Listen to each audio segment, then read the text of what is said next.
জীবনের প্রথম রাজশাহীতে কোনো একটা শপিং মলে ঢুকেছি শপিং করার জন্যে। না, থামো, কাহিনীটা শুনো। আমার জন্য শপিং করবার আসিনি, ললিতা বান্ধবী শপিং করবে আসছে, আর আমি পিছন পিছন আসছি ব্লগ বানানোর জন্যে। আমি হচ্ছি নওগাঁ জেলার একমাত্র ফকিন্নি, মানে নওগাঁ জেলার মানে গরিব, মানে নওগাঁ জেলার খ্যাত গরিব আমি। নওগাঁ জেলার একমাত্র বড়লোক কোটিপতি হবার পারিনি তো কি হচ্ছে, নওগাঁ জেলার একমাত্র ভিখারি ফকিন্নি হচ্ছি আমি। ললিতা বান্ধবী আলছে কিনবার, আর আমি আলছি ব্লগ ভিডিও বানাবার। এই কথা যদি মানুষক আমি বলি তাহলে আমার মান সম্মান থাকবে? কি নিচ্ছে মানে ললিতা বান্ধবীরই টাকা আর আমারই পয়সা, তাহলে হবে?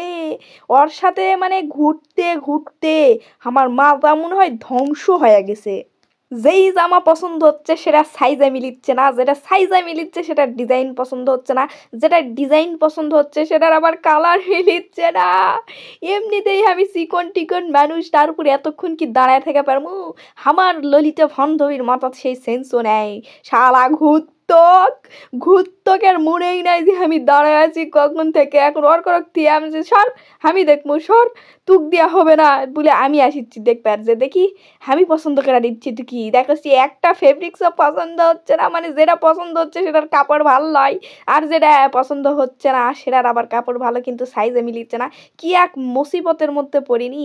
আগে যদি জানহিনী ললিতা বান্ধবী এতক্ষণ দাঁড় করে থুবে একটা জামা কেনার জন্যে, আমি জীবনে কোনোদিন আসনু নানি, ভবিষ্যতে আর কোনোদিন আসমু না। প্রমিস, আমি আর জীবন থাকতে আসমু না কোনোদিনও লাই।